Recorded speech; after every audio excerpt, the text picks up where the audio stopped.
Good morning everyone. आज हम chemical equilibrium के सेकंड लेक्चर पर डिस्कस करने वाले हैं, जिससे पहले हमने डिस्कस किया basic introduction of chemical equilibrium. क्या होता है इक्विलिब्रियम, उसके बारे में हमने कंप्लीट डिस्कस किया। जिस किसी ने भी वो लेक्चर नहीं देखा है तो प्लीज जाके उसे पहले देखें, क्योंकि उसी से रिलेटेड हमें आज कुछ टर्म्स हैं जिनको हमें डिस्कस करना है, या हम आज जो लॉ पढ़ने वाले हैं उसमें उसका यूज होने वाला है। ठीक है, तो बहुत ध्यान से देखना है और बिल्कुल एंडिंग तक देखना है। केमिकल इक्विलिब्रियम बहुत आसान लगेगा, अगर आपको लेक्चर्स समझ में आएंगे तो बहुत आसान लगेगा। ठीक है, तो ध्यान से देखना है, ध्यान से समझना है। शुरू करते हैं हम आज का टॉपिक, जहां पे हम बात करें किसी भी इक्विलिब्रियम को पढ़ने से पहले, किसी भी न्यूमेरिकल में कुछ भी फॉर्मूला पुट करने से पहले, तो आपको सभी को पता है, अगर केमिस्ट्री पढ़ रहे हो तो आपको रिएक्शंस के बारे में तो जरूर पढ़ना ही पढ़ना पड़ेगा, कि हर जगह पे आपको रिएक्शन देखनी पड़ेगी। जैसे आप कोई भी चीज करोगे तो उसकी हर जगह पे एक उसकी इंपॉर्टेंस है। ठीक है, जैसे आप केमिस्ट्री पढ़ रहे हो तो आपको रिएक्शन देखनी पड़ेगी। तो रिएक्शन भी आपको दो तरीके से देखने को मिलती है। रिएक्शंस भी दो तरीके की देखने को मिलती है। कौन कौन सी? पहली रिएक्शन तो आपको देखने को मिल सकती है, that is homogeneous type reaction. अब होमोजीनियस का मतलब क्या है उसको भी समझते हैं। और दूसरी जिसको हम कह सकते हैं हेट्रोजीनियस टाइप रिएक्शन। इन दोनों में क्या डिफरेंस है, दोनों का क्या मीनिंग है, इसको समझते हैं। देखो, जहां भी एक वर्ड लिखा है ना, होमो या आइसो, इसका मतलब मैंने आपको बोला है कि जहां पे सेम कंपोनेंट होंगे। अगर मान लो कोई भी मेरी एक रिएक्शन होनी है, उस रिएक्शन के अंदर सारे के सारे कंपोनेंट्स, कैसे सारे कंपोनेंट्स, मतलब भाई हमें एक बात पता है, रिएक्शन होती है तो ऑब्वियस ही बात है, उसके लिए हमारे पास सबसे पहले तो रिएक्टेंट होना चाहिए। रिएक्टेंट होगा, और रिएक्टेंट होगा तो यही तो डिसोसिएट होगा और यही तो प्रोडक्ट बनाएगा। अगर यदि रिएक्टेंट ही नहीं होगा तो प्रोडक्ट कहां से आएगा? बात क्लियर है? अब रिएक्टेंट है, प्रोडक्ट है, चलो बहुत अच्छी बात है। रिएक्शन तो होगी, अगर रिएक्टेंट है और वो डिसोसिएट हो रहा है तो प्रोडक्ट बनाएगा। लेकिन अब मुझे ये देखना है कि ये जो रिएक्टेंट प्रेजेंट है ये किस फेज में प्रेजेंट है। किस फेज में प्रेजेंट है, मतलब फेज का तो मतलब वही होता है, या तो वो सॉलिड होगा, या वो लिक्विड होगा, या गैस होगा, और हो सकता है वो पानी के साथ में अगर यदि कंबाइंड हो तो एक्वस फेज भी हो सकता है। हमारे पास ये चार फेजेस होते हैं जिनको हम सबसे ज्यादा यूज करते हैं, सबसे ज्यादा हम इनका यूज करते हैं। तो होमोजीनियस रिएक्शन मतलब समझिएगा, होमोजीनियस का मतलब यह है कि ऐसी कोई भी रिएक्शन जिसके अंदर जो रिएक्टेंट है वो और जो प्रोडक्ट है वो, उसमें दोनों के दोनों सारे के सारे जितने भी कंपोनेंट्स हैं, अगर यदि वो सारे सेम फेज के प्रेजेंट हैं, सेम फेज मतलब भाई अगर रिएक्टेंट मान लो सॉलिड फेज का है और प्रोडक्ट भी सॉलिड फेज के ही बन रहे हैं, that means this is homogeneous. अगर यदि लिक्विड फेज के हैं तो ये भी लिक्विड फेज के हैं, सारे लिक्विड के, कोई दूसरा फेज उसमें प्रेजेंट ही नहीं है, दैट इज होमोजीनियस। ये अगर गैसियस फेज में है, भाई रिएक्टेंट मेरा गैसियस में भी हो सकता है और प्रोडक्ट जो बन रहा है वो भी गैसियस फेज का बन जाए, तो that means this is the homogeneous reaction. Aqueous phase भी ले सकता है। अब सबसे बड़ा दिमाग में क्वेश्चन आएगा, सर ऐसी कोई रिएक्शन होती है? बिल्कुल होती है, बहुत सारी रिएक्शंस है। जैसे हम एग्जांपल देखें तो सबसे पहले हम देखते हैं होमोजीनियस रिएक्शंस के एग्जांपल, क्योंकि ये बात सबसे पहली चीज, ये ध्यान दोगे, केमिकल इक्विलिब्रियम में फेज का सबसे ज्यादा मैटर होता है। ध्यान से समझना इसको। जैसे मैंने रिएक्शन लिखी, आपने बहुत अच्छे से पढ़ी है, नाइट्रोजन हाइड्रोजन के साथ कंबाइन होता है और वो अमोनिया गैस देता है। आपने ये भी पढ़ा है, nitrogen is a gas, hydrogen is a gas, बिल्कुल, ammonia is also a gas. इससे जो भी प्रोडक्ट बन रहा है नाइट्रोजन के कंबाइन होने से किसके साथ? हाइड्रोजन के साथ में, तो अमोनिया बन रहा है, और अमोनिया जो बन रहा है वो भी सेम फेज के हैं, मतलब तीनों के तीनों सेम फेज में प्रेजेंट है। गैस लिए हैं तो गैस ही बन रहा है। जैसे और एग्जांपल लेते हैं, मैंने कहा H2 + I2 गिव्स HI, बन रहा है, बैलेंस कर लो, बैलेंस करोगे तो बैलेंस कर लो। हमारे पास में क्या है, ये भी हाइड्रोजन गैस का, आयोडीन गैस का, HI है वो भी गैस का। ऐसी कोई भी रिएक्शन जिसके अंदर सारे फेज सेम हो, रिएक्टेंट और प्रोडक्ट में जितने भी कंपोनेंट्स लिखे हैं उन सभी का फेज अगर सेम है तो ऐसे रिएक्शंस को हम होमोजीनियस रिएक्शंस बोलते हैं। That is our first point. Clear हो गया पॉइंट? एकदम क्लियर हो गया।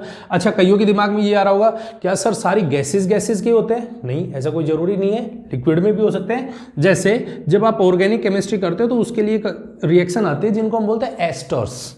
अगर यदि एस्टर को पानी के अंदर डिजोल्व कर दिया जाए, एस्टर को पानी के अंदर डिजोल्व कर दिया जाए तो वो कार्बोक्सिलिक एसिड देता है प्लस क्या देगा? एल्कोहल, जो दवाई है। ठीक है, अब ये भी लिक्विड होता है, ये भी लिक्विड होता है, ये भी लिक्विड होता है और ये भी लिक्विड होता है। चारों के चारों फेजेस सेम है, सभी जगह पे लिक्विड फेज प्रेजेंट है। दैट मीन्स ऐसी रिएक्शन जिनमें सारे फेज सेम है उनको बोलते हैं होमोजीनियस रिएक्शन। क्लियर हो गया पॉइंट? पहला पॉइंट क्लियर है? चलो बहुत बढ़िया। अब चलते हैं हम दूसरी रिएक्शन पे। दूसरी रिएक्शन क्या है? हेट्रोजीनियस टाइप रिएक्शन भी हो सकती है। भाई मेरी रिएक्शन है वो होमोजीनियस होना कोई ज़रूरी नहीं है, वो हेट्रोजीनियस भी तो हो सकती है। अभी हेट्रोजीनियस का मतलब क्या है? कोई भी सिंगल कंपोनेंट भी अगर पूरी रिएक्शन में एक कंपोनेंट भी डिफरेंट फेज का है, एक कंपोनेंट भी अगर डिफरेंट फेज का है तो उस रिएक्शन को हम हेट्रोजीनियस रिएक्शन बोलते हैं।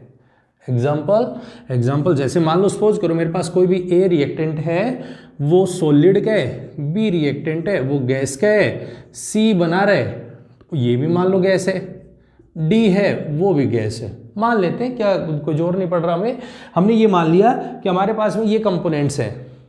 अगर यदि सारे के सारे कंपोनेंट्स, ये देखो ये गैस, लेकिन इसमें ये जो प्रेजेंट है ये दिक्कत कर गया। क्यों कर गया? क्योंकि इसके पास में फेज सॉलिड है और इनके पास में फेज गैसियस है। दैट मीन्स ये रिएक्शन होमोजीनियस तो नहीं हो सकती, तो कैसी होगी? हेट्रोजीनियस होगी। एग्जाम्पल लेते हैं, जैसे मैंने एग्जाम्पल लिया CaCO3, बहुत अच्छे से जानते हो कैल्शियम कार्बोनेट, बहुत अच्छे से जानते हो कैल्शियम कार्बोनेट एक कंपोनेंट है। अगर यदि आप इसको हीट करोगे तो क्या मिलेगा आपको? कैल्शियम ऑक्साइड मिलेगा प्लस CO2 मिलेगा। फेजेस देखते हैं, सॉलिड होता है, गैस होता है। अब देखो एक फेज भी डिफरेंट है, एक भी हो सकता है, एक से ज्यादा भी डिफरेंट फेज के हो सकते हैं, लेकिन उसके अंदर अगर यदि कंपोनेंट में अगर किसी भी रिएक्शन में कोई भी एक कंपोनेंट डिफरेंट फेज का है, बाकी सब सिमिलर हो, कोई दिक्कत नहीं है। ठीक है, डिफरेंट फेज प्रेजेंट हो, ऐसी रिएक्शंस को हम हेट्रोजीनियस रिएक्शंस बोलते हैं।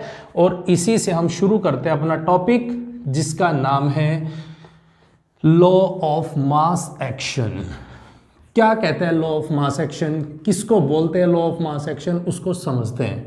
बहुत इंपॉर्टेंट रूल है, बहुत इंपॉर्टेंट लॉ है जिसने हमें बहुत सारी चीज़ों को एक्सप्लेन किया, बताया कि किस तरीके से हम किसी भी क्वेश्चन में या न्यूमेरिकल्स को किस तरीके से सॉल्व करना है, किस तरीके से उनको हैंडल करना है।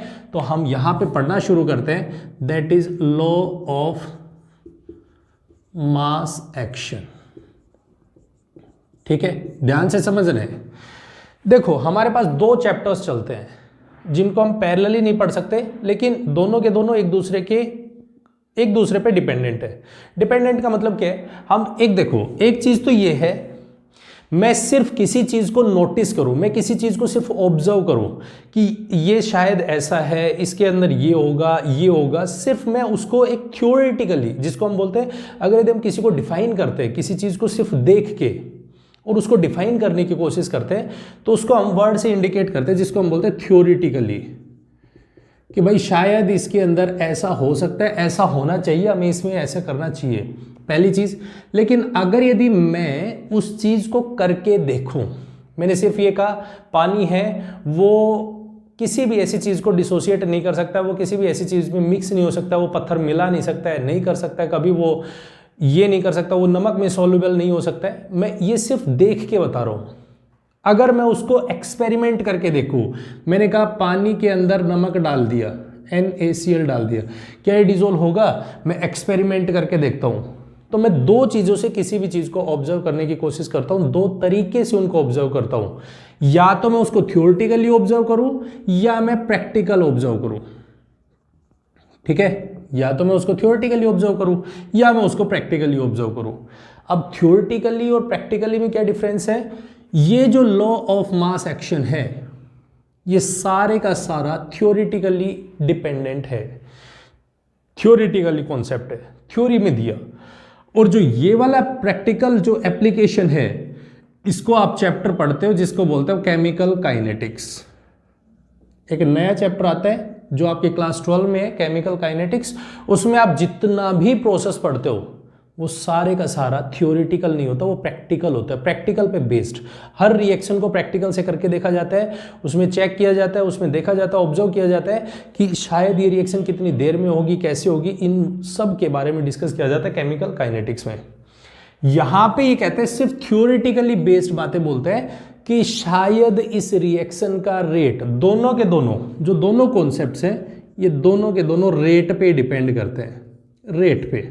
दोनों बातें भी रेट की करेंगे, इतने टाइम में रिएक्शन इतनी दूर जाएगी, इतने टाइम में रिएक्शन इतनी होगी, ये होगा वो होगा वगैरह वगैरह, दोनों रेट पे डिस्कस करते हैं। लेकिन फर्क क्या है? Law of mass action is a theoretical concept. पहली चीज दिमाग में बिठा लेना इस बात को, ये थ्योरेटिकल कॉन्सेप्ट है। ठीक है, किस तरीके से उसको समझते हैं। सबसे पहला पॉइंट इसने जो दिया वो दिया, जो इंपॉर्टेंट इसकी डेफिनेशन थी कि अगर कोई भी एक रिएक्शन हो रही है, रिएक्शन होने का मतलब मान लेते मेरे पास एक रिएक्शन है A that is in equilibrium with B. Phases कुछ भी हो सकते हैं, गैस भी हो सकता है, सॉलिड भी हो सकता है, लिक्विड वगैरह वगैरह कुछ भी हो सकता है। अभी फिलहाल के लिए इन्होंने फेज वगैरह के बारे में मेंशन नहीं किया है, वो भी हम बताएंगे।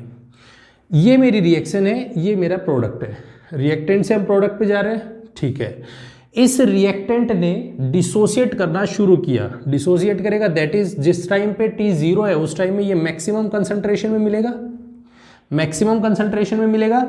और अगर यदि प्रोडक्ट को देखें तो ये मिनिमम होगा, दैट इज मिनिमम मीन्स 0 होगा, ये 0 पे प्रेजेंट होगा। जैसे ही थोड़ा बहुत टाइम चलेगा, टाइम T इक्विलिब्रियम चलेगा तो ये डिसोसिएट होगा, ये इंक्रीज होगा। और एक टाइम आएगा जब इक्विलिब्रियम आएगा तो दोनों के दोनों की कंसंट्रेशंस कांस्टेंट हो जाएंगी। उस जगह पे हम बोल देंगे इसमें इक्विलिब्रियम आ चुका है। ठीक है, क्लियर एकदम। ये भाई साहब क्या कह रहे हैं, लॉ ऑफ मास एक्शन क्या कह रहे हैं, अगर यदि मैं रिएक्टेंट से प्रोडक्ट पे जा रहा हूं तो इसको बोलते हैं हम रेट फॉरवर्ड। ये तो मैंने पीछे वाली क्लास में बताया था, जब हम यहां से यहां पे जाते हैं तो इसको बोलते हैं हम रेट फॉरवर्ड, बोला था। अगर यदि मैं वापस आ रहा हूं, क्योंकि जब मेरे पास दोनों की कंसंट्रेशन कांस्टेंट होगी तो ये वापस फ्लो करना शुरू करेगा, वापस फ्लो करेगा तो इसको बोलेंगे हम रेट फॉर बैकवर्ड, बैकवर्ड बोलेंगे। बात क्लियर है। अब ध्यान दो एक चीज को, मेरे पास यहां से मैं अगर यदि इस रिएक्शन को देखूं तो मेरे पास यही रिएक्शन दो टाइप में बन चुकी है। कैसे? पहले तो ये जा रही है यहां से यहां पे और बाद में आ रही है ये यहां से यहां पे आ रही है। तो इसने क्या बोला, लॉ ऑफ मास एक्शन ये कहता है अगर मेरे पास, मैं इन दोनों रिएक्शंस को अलग अलग लिख लेता हूं। अलग अलग लिखने का मतलब, पहले मैंने कहा ए से ये बी पे जाने लग रही है, ये रिएक्शन कहां से कहां जा रही है, ए से बी पे। और जब ए से बी पे जा रही है तो मैं इसके लिए लिख रहा हूं रेट फॉरवर्ड, लिखूंगा। बात क्लियर है। तो इन्होंने कहा कि जो भी रिएक्शन होगी उसकी रेट, जो रेट होती है वो डायरेक्टली प्रोपोर्शनल होती है किसके, जो भी कंसंट्रेशन होगी ना, जो भी कंसंट्रेशन, किसकी कंसंट्रेशन, रिएक्टेंट जो बना हुआ है, रिएक्टेंट में जो भी कंपोनेंट है, जिस डायरेक्शन से जो रिएक्टेंट कंपोनेंट होगा सॉरी, जो भी कंपोनेंट होगा उसकी कंसंट्रेशन और जो उसका स्टोशियोमेट्रिक कोफिशिएंट होगा, जो उसका स्टोशियोमेट्रिक कोफिशिएंट होगा। अगर यदि यहाँ पे 1 है तो 1, 2 है तो 2, 3 है तो 3, 5 है तो 5 या 10 है तो 10, वो उसकी पावर में चला जाएगा, जो भी उसकी पावर होगी वो। ध्यान से समझ लेना इस चीज को।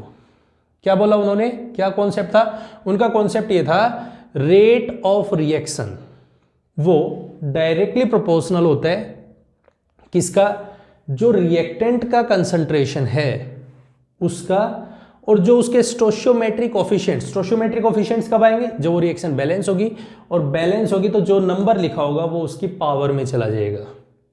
ठीक है, तो उन्होंने ये स्टेटमेंट दी।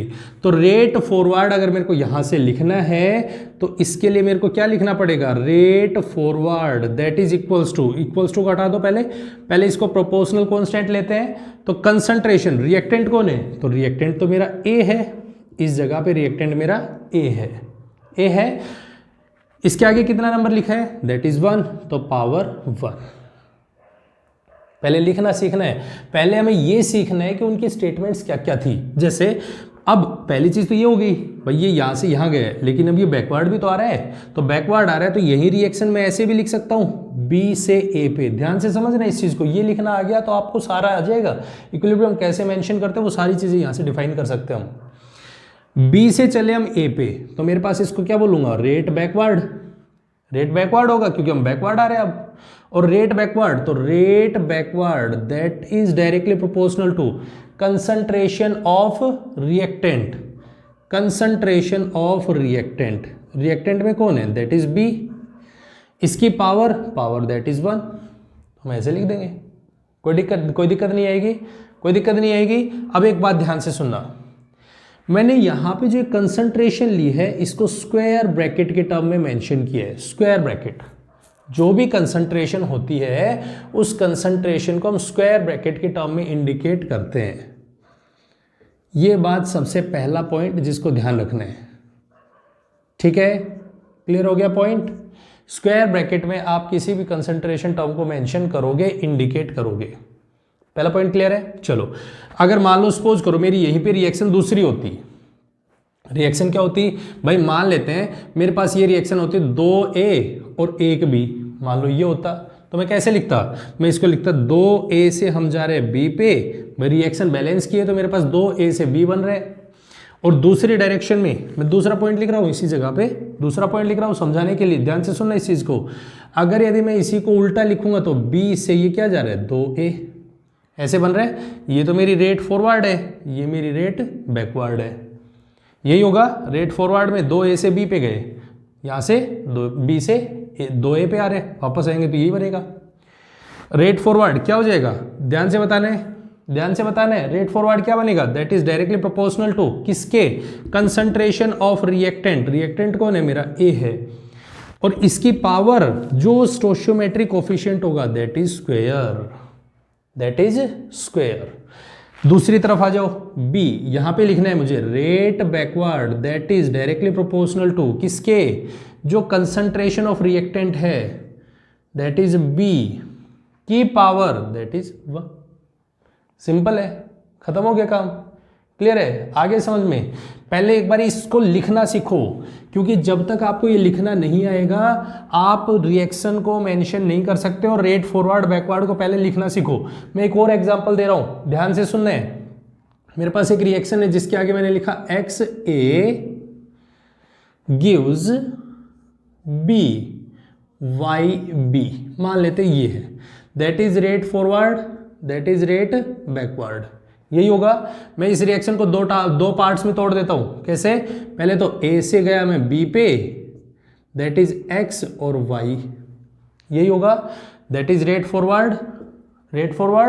दूसरी तरफ आया मैं, that is BYB that is gives rate backward, और ये आ गया XA, यही बनेगा। चलो लिखते हैं, rate forward RF that is directly proportional to किसका होगा, तो हम कहेंगे कंसंट्रेशन ऑफ A।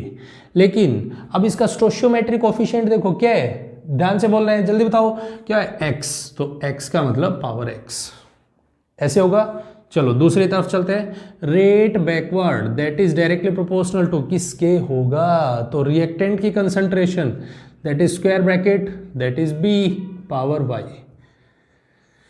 बताइएगा ये चीज लिखनी आई या नहीं आई। सबसे पहला पॉइंट, रेट फॉरवर्ड बैकवर्ड लिखना आ गया, किसी भी क्वेश्चन में गलती नहीं करोगे। पहला काम आपका ये होगा, रिएक्शन देखोगे, रिएक्शन देखते ही उसको बैलेंस करो, और बैलेंस करने के बाद उसके लिए रेट फॉरवर्ड और रेट बैकवर्ड दोनों के लिए अलग अलग लिख दो। कर दोगे एकदम, कोई दिक्कत नहीं आएगी। चलो बहुत बढ़िया। अगर यदि आपने ये सब कर दिया तो फिर आप लॉ ऑफ मास एक्शन को समझने में बिल्कुल भी गलती नहीं करोगे और बिल्कुल भी आपको कोई डाउट नहीं बचेगा। कैसे, चलो समझते हैं।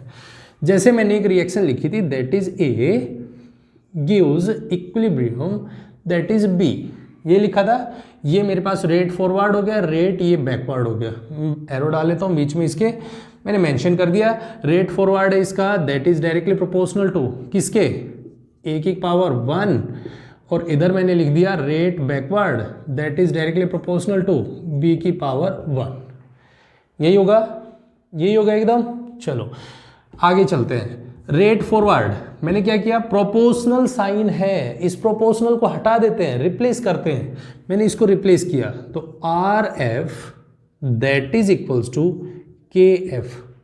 के एफ मेरा इक्विलिब्रियम कांस्टेंट है जो मुझे प्रोपोर्शनल कांस्टेंट है, प्रोपोर्शनल कांस्टेंट वर्ड बोला है मैंने, प्रोपोर्शनल कांस्टेंट, यहाँ पे प्रोपोर्शनल हटाया है तो के एफ इंटू ए की पावर 1, यही होगा। रेट बैकवर्ड पे चलते हैं, rate backward that is equals to K B into B की पावर 1, यही होगा एकदम डेफिनेट। चलो अब एक बारी जरा पीछे जाके देखो, जो पीछे हमने पढ़ा है अभी, जो हमने पहले लेक्चर में जो हमने डिस्कस किया कि रेट की टर्म में अगर यदि हम इक्विलिब्रियम को डिस्कस करते हैं तो रेट फॉरवर्ड और रेट बैकवर्ड दोनों बराबर होते हैं। किस कंडीशन में, जब मेरी रिएक्शन इक्विलिब्रियम में आ जाती है तब। यही होता है या नहीं होता, यही होता है। आपने पढ़ा है rate forward that is equals to rate backward, दोनों को इक्वल कर देते हैं। Rate forward that is K F into A की power 1 that is equals to K B into B की पावर 1। ऐसा कर देंगे, ऐसा कर देंगे डेफिनेटली। चलो अगर यदि मैंने ऐसा कर दिया तो मैं क्या करता हूं, इसको के एफ जो फॉरवर्ड है इसको मैं यहीं रखूं और ए को मैं डिवाइड में लेके जा रहा हूं, ए को मैं डिवाइड में ले जा रहा हूं। जो कंसंट्रेशन ऑफ ए है इसको मैं डिवाइड में लेके गया तो कंसंट्रेशन ऑफ ए डिवाइड में जाएगी तो के एफ के डिवाइड में कौन आएगा, दैट इज के बी। के एफ डिवाइडेड बाय के बी आएगा, ये मैं यहां ले आया और इसको मैं यहां ले गया, that is equals to B की पावर 1 डिवाइडेड बाय ए की पावर 1, यही आएगा पक्का। ध्यान से देख लो इस चीज को। और ये जो मेरे पास दोनों के दोनों, क्योंकि ये मेरे कॉन्स्टेंट्स है K F upon K B that is proportional constant, ये प्रोपोर्शनल कॉन्स्टेंट है तो कॉन्स्टेंट है तो हम इनको क्या लिख सकते हैं, दैट इज के। और ये जो के है यही मेरा इक्विलिब्रियम कांस्टेंट बनता है। पहला पॉइंट जिसको ध्यान से नोट करना है, इक्विलिब्रियम कांस्टेंट, ये मेरा इक्विलिब्रियम कांस्टेंट हो चुका है, equilibrium constant that is equals to K. अब के किसके बराबर है, अब ध्यान से समझना है। यहां से मेरी जो मेन पॉइंट है वो शुरू होता है केमिकल इक्विलिब्रियम का, यहां से मेन टॉपिक शुरू होता है।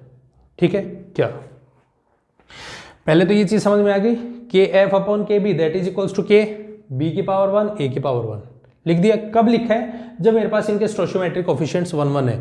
मैं एक दूसरा एक रिलेशन लिखने जा रहा हूं, ध्यान से देखना इसको। अगर यदि मेरे पास यहाँ पे इसके स्टोइचियोमेट्रिक कोएफिशिएंट्स एक एक ना होने की बजाय अगर मेरा यहाँ पे x कोएफिशिएंट है y कोएफिशिएंट है तो हमें डायरेक्टली बिना देखे लिखना है, बिना देखे के F upon K B that is equals to, देखो ध्यान से क्या रिलेशन लिखा हुआ है, b पहले, जो b है वो पहले है, मतलब जो प्रोडक्ट है वो पहले है, प्रोडक्ट है वो पहले लिखा है, ऊपर लिखा है, जो प्रोडक्ट का स्टोइचियोमेट्रिक कोएफिशिएंट है वो ऊपर लिखते हैं, डिवाइडेड बाय a की पावर x। देखो ध्यान से, इसके लिए मैं इक्विलिब्रियम कांस्टेंट दैट इज के, जो कि हम कैपिटल के से इंडिकेट करते हैं इक्विलिब्रियम कांस्टेंट। किसी ने पूछ लिया इक्विलिब्रियम कांस्टेंट लिखो एक रिएक्शन के लिए, तो आप क्या लिखोगे, दैट इज के equals to K F by के बी इक्वल्स टू दिस, लिख दोगे। अब सुनो, अब इसकी भाई साहब की जो स्टेटमेंट थी वो स्टेटमेंट क्या थी, क्या स्टेटमेंट थी, ध्यान से सुनना। इक्विलिब्रियम कांस्टेंट, जो इक्विलिब्रियम कांस्टेंट होता है, किसका कांस्टेंट? तो वो हमारे पास किसी भी रिएक्शन का कांस्टेंट होगा। इक्विलिब्रियम कांस्टेंट हमेशा बराबर होता है, किसके बराबर होता है? तो हम कहेंगे प्रोडक्ट जो भी होता है किसी भी रिएक्शन में, जो भी प्रोडक्ट होगा उस प्रोडक्ट की concentration that is divided by reactant की कंसंट्रेशंस और इनका जो स्टोइचियोमेट्रिक कोफिशिएंट होगा, इनका प्रोडक्ट्स जो भी प्रोडक्ट्स होंगे उनका स्टोइचियोमेट्रिक कोफिशिएंट होंगे वो उनकी पावर में चले जाएंगे। स्टोइचियोमेट्रिक कोफिशिएंट्स को भी ध्यान करना है। तो इनकी स्टेटमेंट ये थी, equilibrium constant that is equals to concentration of reactant divided by concentration of product की power stoichiometric coefficients divided by reactant की कंसंट्रेशन का स्टोइचियोमेट्रिक कोफिशिएंट्स। क्लियर है? एकदम क्लियर है? पक्का? कोई डाउट तो नहीं है? अब सुनो, अब दूसरा पॉइंट यहां से निकल के आया, इसी इक्विलिब्रियम कांस्टेंट को जिसको हमने K बोला है, अब कंसंट्रेशन को हम किससे लिखते हैं? कंसंट्रेशन को तो हम लिखते हैं C से लिखना शुरू करते हैं। तो इक्विलिब्रियम कांस्टेंट को हम Kc लिखना शुरू करेंगे। उसके नीचे C लिख दिया, दैट मीन्स कंसंट्रेशन की टर्म में इक्विलिब्रियम कांस्टेंट लिखा है। पहला पॉइंट ध्यान से समझना। अब इससे रिलेटेड जो इंपॉर्टेंट पॉइंट्स हैं उनको ध्यान से सुन लेना। पहला पॉइंट ये है, अगर इसके नीचे C लिखा है that means equilibrium constant in presence of concentration. ठीक है? दूसरा पॉइंट ये है, ये जो कंसंट्रेशन टर्म वो केवल और केवल हम दो ही केसेस में लेंगे, दो ही फेजेस में लेंगे। या तो वो गैसियस फेज में होगा, गैस फेज में प्रेजेंट है जो रिएक्टेंट और जो रिएक्टेंट प्रोडक्ट में जो भी कंपोनेंट्स हैं जो गैसियस फेज में प्रेजेंट हैं, या फिर एक्वस फेज में प्रेजेंट हैं। केवल और केवल उन्हीं के लिए ही हम कंसंट्रेशन को कंसीडर करेंगे। अगर मेरे कंपोनेंट सॉलिड है, जो रिएक्शन लिखी है उस रिएक्शन में जो भी सॉलिड है जो भी लिक्विड है उनकी कंसंट्रेशंस को हम यूनिटी के बराबर लेके चलते हैं। यूनिटी का मतलब 1 ले लेते हैं, उनको हम कभी भी कंसीडर नहीं करेंगे। ध्यान से सुन लेना इस पॉइंट को, क्वेश्चन में गलती यही होगी। आप कंसंट्रेशन किसकी ले रहे हो, ये सबसे बड़ा इंपॉर्टेंट पॉइंट है, उसको पहचानना है। क्या बोला है मैंने? अगर यदि आपको कंसंट्रेशन लेनी है तो कंसंट्रेशन केवल दो ही फेजेस के लिए लेनी है। कौन कौन सी? पहला दैट इज गैस, दूसरा दैट इज एक्वस। लेकिन सॉलिड और लिक्विड के लिए कभी भी अज्यूम नहीं करोगे। ध्यान से सुन लेना इस पॉइंट को, जो पॉइंट मैंने बोला है Kc। क्लियर है? क्लियर है एकदम?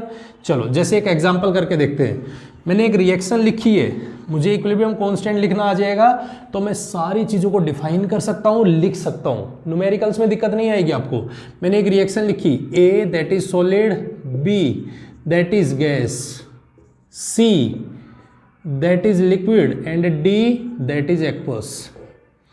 मुझे दे दिया कि भाई ये मेरी कोई भी एक रिएक्शन है, ये मेरे पास में small a, small b, small c, small d, मैंने इस रिएक्शन को बैलेंस कर दिया और मुझे बोल दिया write down the equilibrium constant. Equilibrium constant लिखो इन टर्म्स ऑफ कंसंट्रेशन। चलो बहुत बढ़िया, कंसंट्रेशन के टर्म में लिखने चलते हैं। अगर कंसंट्रेशन की टर्म में मुझे लिखना है तो Kc that is equals to क्या होगा? तो मैं कहूँगा प्रोडक्ट की कंसंट्रेशंस, तो प्रोडक्ट की कंसंट्रेशन C की पावर C, D की power D divided by A की पावर A और B की पावर B। आप देखते यही लिखोगे। आपने तो यही पढ़ा है कि जो प्रोडक्ट की कंसंट्रेशंस होती है वो आपस में मल्टीप्लाई। देखो ध्यान से, जो प्रोडक्ट में, अब प्रोडक्ट में दो कंपोनेंट्स हैं, एक कंपोनेंट और दो कंपोनेंट दोनों है, तो दोनों को आपस में मल्टीप्लाई कर दिया। इसकी पावर C, इसकी पावर D। A की कंसंट्रेशन, B की कंसंट्रेशन, दोनों मल्टीप्लाई कर रखे हैं। गलती कर दी आपने। क्या गलती कर दी? जो भी कंसंट्रेशन है उनके आगे मेंशन देखो फेज क्या है, यहां पे तो लिक्विड है और मैंने बोला लिक्विड की कंसंट्रेशन हम कभी कंसीडर नहीं करेंगे, कभी नहीं लेनी है। दैट मीन्स ये खत्म हो चुके हैं, खत्म हो गया यहाँ से। एक्वस है, लेंगे, बिल्कुल लेंगे। यहाँ पे आ जाओ, गैस है, बिल्कुल लेंगे। सॉलिड है, नहीं लेंगे। इसका मतलब इसका इक्विलिब्रियम कांस्टेंट क्या होगा? क्या होगा इक्विलिब्रियम कांस्टेंट? तो इक्विलिब्रियम कांस्टेंट हो जाएगा दैट इज डी की power D divided by B की पावर बी। तो हम इस तरीके से equilibrium constant for a reaction जिसमें हमें फेज देखना है, सॉलिड लिक्विड के लिए नहीं लेंगे, गैस और एक्वस होगा तो लेंगे। पहला पॉइंट क्लियर हुआ, एकदम क्लियर हो गया। चलो दूसरा ध्यान रखना, अगर यदि दो रिएक्टेंट है, दो प्रोडक्ट है, दो रिएक्टेंट है, 3 है, 4 है, तो उनको आपस में मल्टीप्लाई करेंगे, इस तरीके से लिखेंगे। क्लियर? चलो बहुत बढ़िया। तीसरा पॉइंट सुनो अब यहाँ पे, तीसरा पॉइंट सुन लेना। और तीसरा पॉइंट मैं ये बोल रहा हूं, इक्विलिब्रियम कांस्टेंट, अभी तक तो मैंने बात की कंसंट्रेशन के टर्म में, लेकिन अगर यदि वो कह दे प्रेशर के टर्म में डिफाइन करो, क्या बोला है मैंने? अगर क्वेश्चन में ये बोल दे प्रेशर के टर्म में डिफाइन करो, तो क्या कभी सॉलिड कोई प्रेशर दिखाएगा? बिल्कुल नहीं। क्या कोई लिक्विड दिखाएगा? बिल्कुल नहीं। क्या कोई एक्वस दिखाएगा? बिल्कुल नहीं। तो बचा कौन? प्रेशर केवल गैसियस के लिए ही होगा। जो भी प्रेशर होगा वो केवल और केवल गैस के लिए होगा, कभी भी नहीं हो सकता किसी दूसरे कंपोनेंट के लिए। दैट मीन्स अगर मुझे reaction they the H2 that is gas, I2 that is gas, और मेरे पास में ये reaction they the HI that is gas, balance कर दिया, बैलेंस कर दिया। ठीक है, मुझे बोल दिया इसके लिए Kc की वैल्यू लिखो, बिल्कुल लिख देंगे। Kc की वैल्यू लिख देते। Kc क्या हो जाएगा? HI, क्योंकि ये भी गैस फेज का है, इसका स्क्वायर डिवाइडेड बाय, यहाँ पे आ जाओ, I2 इंटू H2, यही होगा। देखो सारे गैसेज हैं, सॉलिड होता तो हटा देते, गैसेज है। कंसंट्रेशन दे रखी है तो कंसंट्रेशन की टर्म में लिख दिया। अगर उसने पूछा प्रेशर की टर्म में लिख के दिखाओ, हमें तो उसमें लिखना है, प्रेशर की टर्म में लिखना है, प्रेशर की टर्म में, तो प्रेशर की टर्म में लिख देते भाई, क्या दिक्कत है? प्रेशर कौन दिखाता है? केवल गैस दिखाती है, तो गैस दिखाती है तो ये हो जाएगा प्रेशर ऑफ HI का स्क्वायर, प्रेशर ऑफ HI का square divided by pressure of I2, pressure of H2, और हमारे पास ये हो गया इसके लिए कंपोनेंट। तो हमने इसको Kp की टर्म में मेंशन कर दिया। क्लियर होगा पॉइंट? इक्विलिब्रियम कांस्टेंट को आप किसी टर्म में लिख सकते हो, Kp की टर्म में, Kc की टर्म में। तीसरा एक और आता है मोल फ्रैक्शन की टर्म में, दैट इज Kx। Kx के टर्म में कैसे लिखोगे कि भाई मोल फ्रैक्शन जिस जिसके दे रखे हैं, अब वो किसके? सॉलिड के नहीं होंगे, लिक्विड के नहीं होंगे, किसके लिखने हैं? केवल और केवल गैसेस के और एक्वस फेज में। क्लियर है? एकदम क्लियर हो गया। तो Kp और Kc तो ये तो दोनों बहुत इंपॉर्टेंट है, इनको बड़े ध्यान से नोट करने। क्लियर? अब देखो चौथा पॉइंट, चौथा पॉइंट क्या बनता है?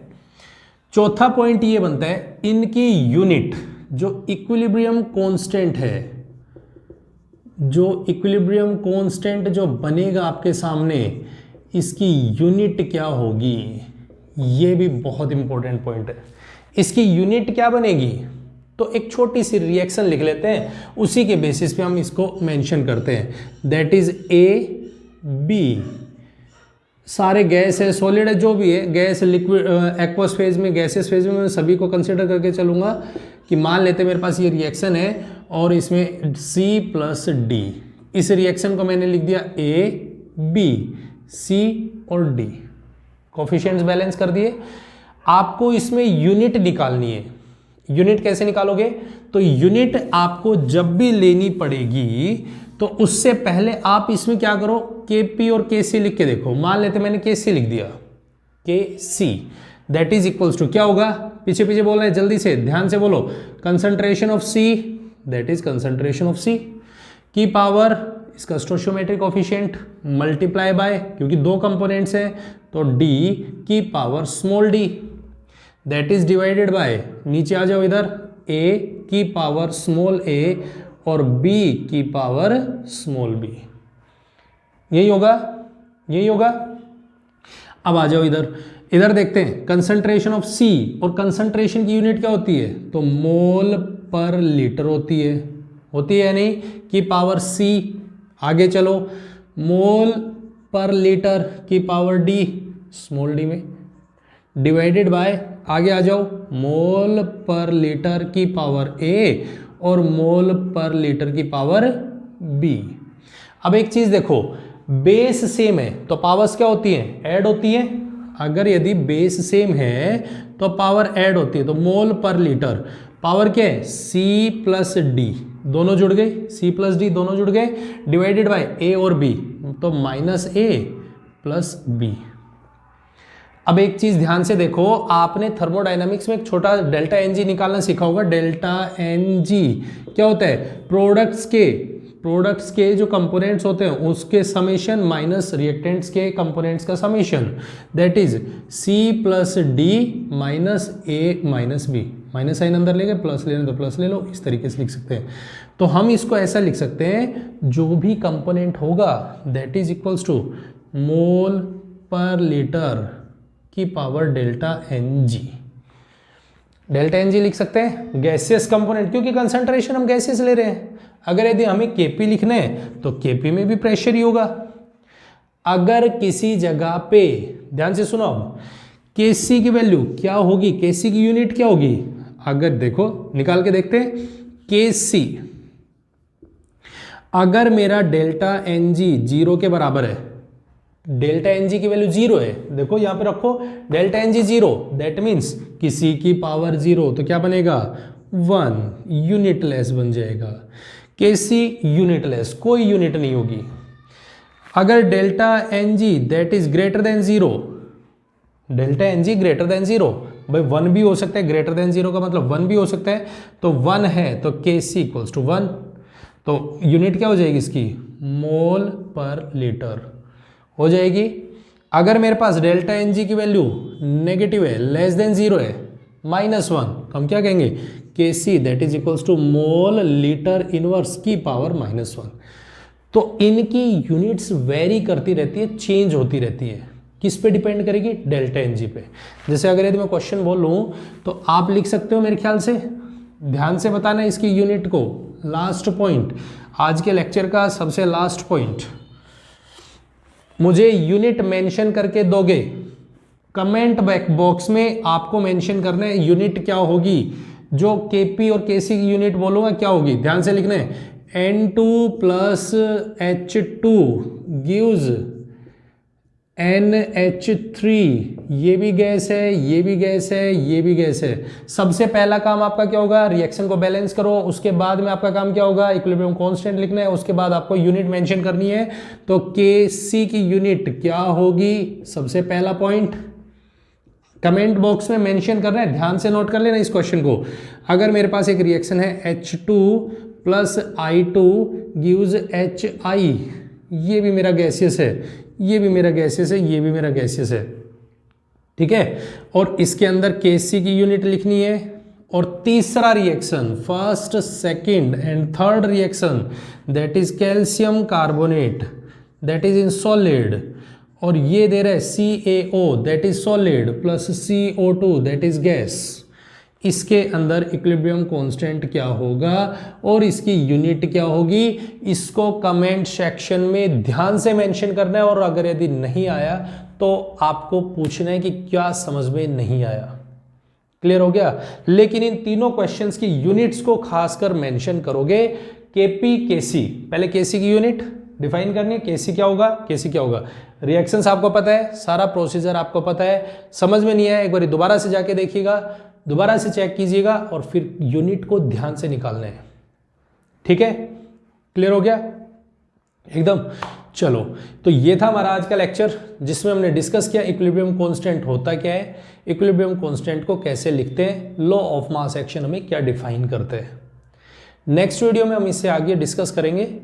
फिलहाल के लिए आपको ये बताना है कि समझ में आया या नहीं आया, ठीक है, पहला पॉइंट। दूसरा पॉइंट, अगर आपको अच्छी लग रही है हमारी वीडियोस तो इसे लाइक, कमेंट और शेयर भी कीजिए, आपके फ्रेंड्स तक शेयर कीजिए ताकि वो भी हमसे कनेक्ट हो सके और जिनको ज़रूरत है, ज़रूरत लोगों को भी ये वीडियोस पहुंच सके, ठीक है, तो आई होप आपको हमारा लेक्चर पसंद आ रहा है और हमारे एफर्ट्स पसंद आ रहे हैं।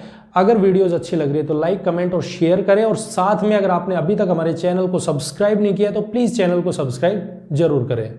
Thank you very much and have a nice day.